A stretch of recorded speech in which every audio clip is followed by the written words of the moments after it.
dernières acquisitions et vous faire également un unboxing. Donc voilà, la vidéo haul remonte déjà à un petit moment maintenant et du coup j'ai eu plusieurs acquisitions notamment grâce au salon de Montreuil. Et je vous avais mis sur Facebook une photo avec marqué craquera ou craquera pas.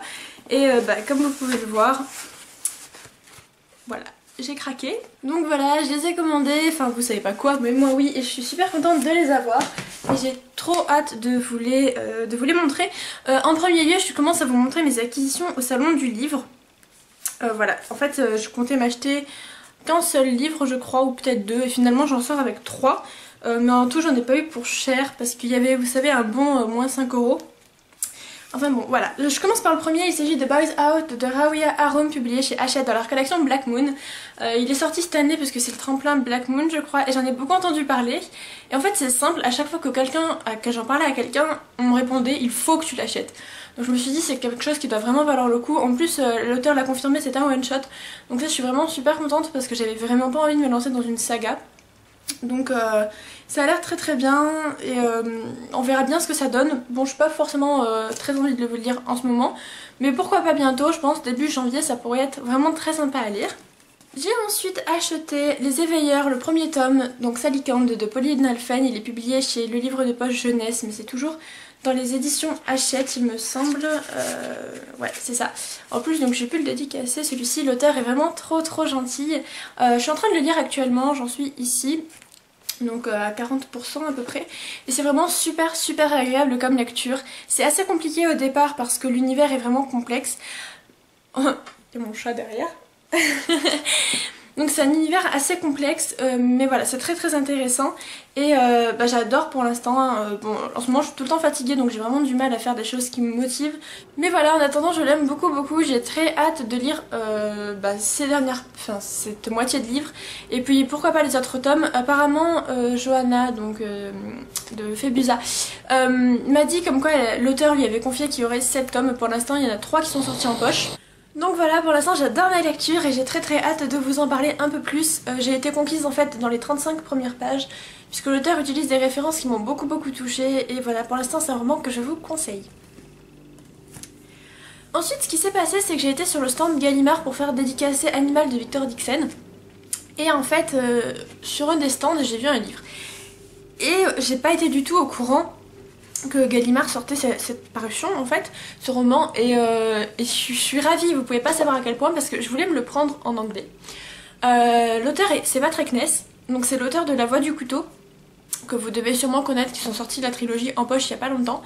Et en fait le livre que je voulais lire c'est More Than This. Le problème c'est que j'avais peur qu'il soit un peu compliqué en anglais, et c'était un des hardbacks les plus chers que j'avais dans ma wishlist. Au final le livre français m'est revenu plus cher que le hardback, mais au moins je suis sûre que je vais comprendre la langue tout simplement, parce que c'est une histoire qui a l'air très intéressante mais vraiment compliquée aussi. Donc il s'agit de Et plus encore, donc de Patrick Ness, publié chez Gallimard. Il m'a coûté 20 € mais c'est un sacré pavé, il doit faire 600 pages. Ah non, 440, bon il fait un peu moins de pages que ce que je pensais. Mais en tout cas il est bien lourd. Et en fait donc dans la version hardback, le hardback en dessous est jaune, et il y a une jaquette c'est exactement la même couverture en fait, sauf que la jaquette elle est en noir et blanc, et en fait quand vous soulevez la jaquette vous avez un trou ici qui fait que vous voyez le jaune de derrière. Et ici j'ai trouvé que c'était vraiment bien fait parce que c'est en relief, et on voit le relief derrière. Bon, sur la caméra on verra pas, mais en tout cas c'est vraiment bien fait, je suis vraiment contente. Et je pourrais pas vraiment vous expliquer l'histoire, je sais juste que ça commence, c'est un garçon qui meurt et qui va se réveiller dans un endroit étrange, et voilà, ça avait l'air extrêmement intéressant. J'ai pas très envie de le lire tout de suite, mais je voulais vraiment le prendre au salon du livre, et je pense que je vais le commencer en même temps que Boys Out, on va dire mi-janvier. Ensuite je suis allée à Gilbert Joseph dans l'espoir d'y trouver des romans plutôt sympathiques, et c'était dans ma période où je voulais 2 livres absolument de ma wishlist. C'était le tome 3 donc des Chroniques lunaires Cress, qui m'a été offert par mon papa mais que je n'ai pas encore parce que je redescends pas dans ma ville avant demain. Mais voilà, je vous montrerai dans un prochain book haul. Et je voulais le tome 2 de la 5e vague, La mer infinie, publié chez la collection R, donc chez Robert Laffont, et c'est écrit par Rick Yancey, pardon. Donc il est sorti en novembre il me semble, ou en octobre, il y a très peu de temps également. Je voulais extrêmement le lire, j'adore cette couverture, ça rend encore plus beau à la vidéo, parce que bon voilà, en vrai c'est assez sombre je trouve. Mais j'ai un gros problème, c'est que je sais pas si je relis le premier tome ou pas. Si vous l'avez lu, dites-moi ce que vous me conseillez parce que je suis un peu perdue. Le premier tome est assez massif quand même, il fait 600 pages. Du coup c'est vrai que je sais pas trop, je l'avais adoré mais j'ai un peu oublié la fin. Même si j'en garde de très bons souvenirs quand même, donc je pense que je vais sûrement le relire en diagonale, en feuilletant je veux dire, histoire de me remémorer, et si ça me donne très envie je le relirai totalement pour me remettre dans l'ambiance et enchaîner les deux à la fois. Mais voilà, je suis très très contente de l'avoir, il reste plus qu'un tome à sortir, en plus le film avance plutôt bien dans son tournage j'ai l'impression, donc voilà, j'ai super hâte, parce que vous savez que la 5ème vague pour moi ça a été un gros coup de cœur. Encore une acquisition, et là je remercie par contre les éditions Sarbacane pour leur envoi. Il s'agit donc de Les Géants de Benoît Mainville. Et donc c'est l'auteur de Je ne suis pas sa fille, je crois, ou Je suis ta fille. Je l'ai pas lu donc je ne me souviens plus du tout du titre. Je trouve cette couverture absolument merveilleuse. J'adore toujours les dos de Sarbacane qui font toujours de jolies couleurs. Et même cette couverture est vraiment exceptionnelle. Donc c'est l'histoire d'une famille où le grand-père qui va revenir de prison je crois. Il a passé 20 ans en prison et il va revenir, tout le monde le pensait mort. Et il va dévoiler un peu les secrets de famille et je pense que ça peut être vraiment très intéressant comme histoire. En plus j'en ai entendu de très bons avis. Voilà, donc bon, c'est une couverture qui fait très estivale donc voilà. Mais je pense que c'est ma prochaine lecture, dès que je finis Les Éveilleurs, je m'y attelle parce que ça a l'air vraiment très intéressant. Et si vous l'avez lu, n'hésitez pas à me dire ce que vous en avez pensé en commentaire. Ensuite, dernière acquisition que j'ai eue pour les cours cette fois-ci, il s'agit donc de Madame Bovary, écrit par Flaubert, c'est publié chez GF Flammarion, il m'a coûté 3,80€ pour cet énorme pavé. Je dois le lire dans le cadre d'un cours qui s'appelle Histoire littéraire du 19e et 20e siècle. Après voilà, c'est une lecture de cours donc je vais pas plus vous en parler dans cette vidéo là, je pense pas que c'est le livre qui vous intéresse le plus. On passe maintenant à l'unboxing, donc j'ai reçu, je m'assomme avec les cartons, j'ai reçu celui-ci en premier mais lui j'ai vraiment envie de l'ouvrir pour la fin. Et je vais commencer par ce gros carton, alors que le livre est tout petit, il s'arrête là. Donc voilà, c'est ouvert et il est tout petit, mais je suis tellement contente de l'avoir, ça fait 2 ans que je le voulais et il est super beau donc je vous le montre. Donc j'ai craqué, ça je l'avais dit sur le blog, enfin, je l'avais pas dit sur le blog mais je l'avais dit sur Facebook que c'était... Enfin je l'avais dit partout que je voulais ce livre pour sa couverture. Oh il est trop beau. Donc il s'appelle The Dash and Lily's Book of Dares de Rachel Cohn et David Levithan. En plus je suis super contente parce que c'est publié chez Humber et que j'ai déjà Everyday du même auteur publié chez Humber. Donc voilà, au moins ils vont très bien ensemble. Je suis ravie, il est... Mon chat pète un plomb. Voilà, il est vraiment tout petit, je m'attendais pas, il fait 260 pages. Donc voilà, il est tout floup, enfin j'adore, il est magnifique. Je suis hyper contente. Il n'est pas sorti en français mais ce serait vraiment chouette qu'il le soit. En plus voilà, donc pourquoi je l'ai commandé? Tout simplement parce que ça se passe le 21 décembre, je ne sais pas quand, à la rigueur c'est pas le plus important l'année. Ouais, juste 21 décembre. Et en fait c'est l'histoire de Dash qui va dans sa bibliothèque préférée, qui va trouver un petit carnet rouge dans le genre Moleskine. Et dedans il y aura marqué j'ai laissé des indices à l'intérieur, si tu les veux tourne la page pour résoudre les défis.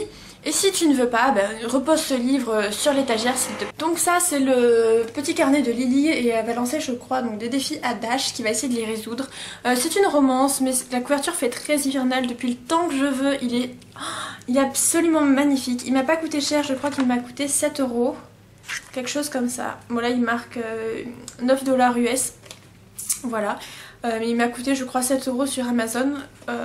Donc voilà, il est vraiment magnifique. Je suis ultra contente, il est vraiment trop beau. Voilà. D'ailleurs ces 2 auteurs ont écrit ensemble Une nuit à New York je crois.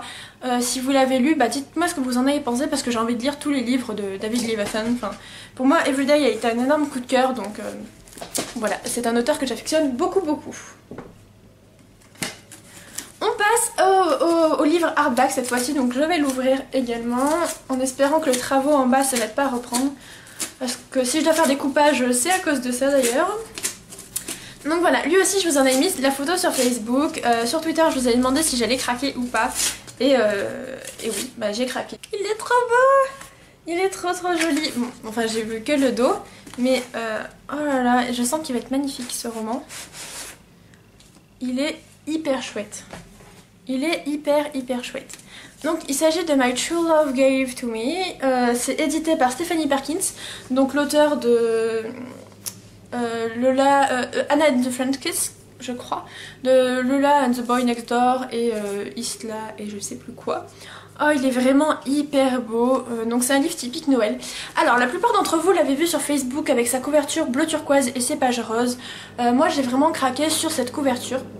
Alors c'est écrit par beaucoup de gens. C'est écrit par Holly Black, Ali Carter, Matt de la Peña, Gail Forman, Jenny Han, David Leviathan. Voilà. Kelly Link, Mira McIntyre, Stephanie Perkins, Rainbow Rowell, Lainey Taylor, Kirsten White. Voilà. Donc c'est 12 nouvelles en rapport avec Noël et avec le Nouvel An. C'est voilà, c'est des histoires de Noël. Il est vraiment tout chouette, il y a pas mal de détails qui rappellent, je vais vous montrer, qui rappellent les vacances de Noël un peu partout. Donc là on a des gens qui font du ski, là aussi encore avec les petites étoiles. Il est vraiment hyper chouette. Et donc le hardback, je vais vous montrer, je ne l'ai pas vu. Ah oui, donc il est vraiment chouette le hardback. En fait, sur la première partie, c'est gravé. Alors je sais pas si vous allez bien le voir, mais là en gros le nom du livre est gravé. Puis c'est écrit ici. Voilà, donc il est vraiment tout chouette. Et donc voilà, c'est 12 nouvelles en rapport avec Noël. Et voilà, ça c'est la première de Rainbow Rowell par exemple. Mais il y en a pas mal d'autres je crois. Mais il y en a 12 il me semble. Hein. Et à chaque fois il y a des petits dessins. Voilà, c'est trop beau, il est magnifique. Je l'ai eu pour 16 € peut-être. La version que vous avez sûrement vue sur Facebook est à 13 € je crois sur Amazon et celle-ci à 16. Moi je voulais vraiment cette couverture, je suis tombée amoureuse de cette couverture, il est absolument magnifique je trouve. Et puis voilà, c'est typique Noël et je voulais le commander très vite pour les lire avant que je parte en vacances de Noël chez mon papa et après chez ma maman. Et je voulais que ça m'accompagne pour ces vacances. Donc voilà pour ces 2 romans, je suis super contente de les avoir eus. J'espère vous avoir donné envie de les lire également. En tout cas je vous en donne des nouvelles très vite. Voilà, cet unboxing est fini. Je pense qu'il y aura encore 2 vidéos avant la fin de l'année. Je vais vous en tourner une tout à l'heure, donc si je suis pareil c'est normal. Mais je pense qu'il y en aura 2 avant 2015 et après je vous fais d'autres vidéos l'année prochaine. Voilà, bye.